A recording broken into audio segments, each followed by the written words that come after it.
The Boy Who Spoke to Angels Part 3. Days passed and the village of Ndemi was at peace. The people no longer feared the chief's warriors, for they had seen with their own eyes that God was with Kato. But deep in the distant kingdom, the wicked chief sat on his throne, his heart burning with anger. "How can a mere boy defeat my warriors?" he growled, slamming his fist on the wooden armrest.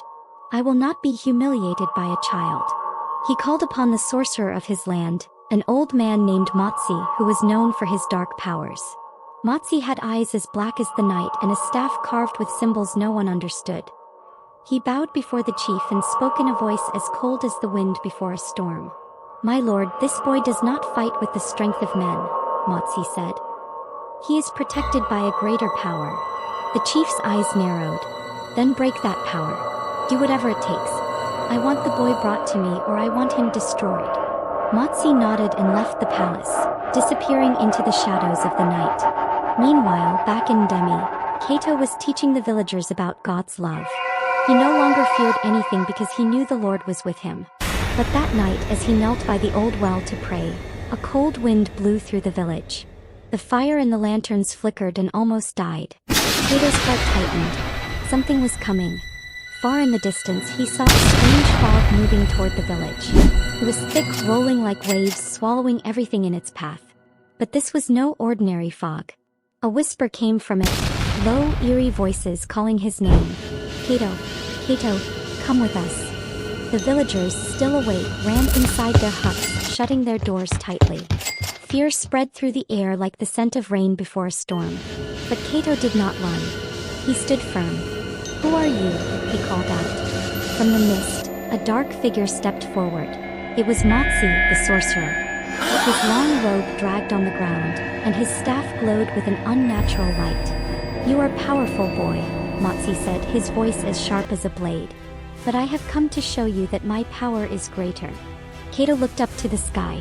"There is only one power, and it does not come from men." Motsi sneered.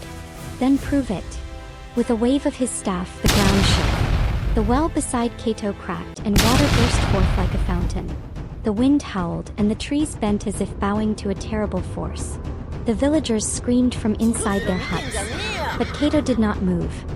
He lifted his hands and called out, "Father in heaven, you who parted the Red Sea, you who shut the mouths of lions, show yourself now." And at that moment something incredible happened. A bright light shot down from the sky, striking the ground between Kato and Motsi. The earth stopped shaking. The wind became still. And the mist that had covered the village vanished like smoke before the sun. Motsi staggered back, his eyes wide with terror. He had never seen such power. His staff cracked in two and fell to the ground. "No, this is impossible," he whispered. Kato stepped forward. "There is nothing impossible with God," he said. "Leave this place and never return." The sorcerer turned and ran, his robe billowing behind him as he disappeared into the night. The villagers slowly stepped out of their huts, looking around in amazement. The sky was clear again and the stars twinkled like diamonds. Kato turned to his people and smiled. "Fear no evil, for the Lord is our protector." The people cheered, singing praises to God. But far away in his palace, the wicked chief was growing angrier. He clenched his fists, his eyes dark with fury. "This boy has made me a fool," he growled. "I will not stop until he is mine." Little did Kato know an even greater challenge was coming. What will the wicked chief do next? Will Kato's faith be tested once again? Don't miss the next part of this incredible story. Subscribe now and turn on notifications so you won't miss what happens next. When God is with you, no enemy can defeat you.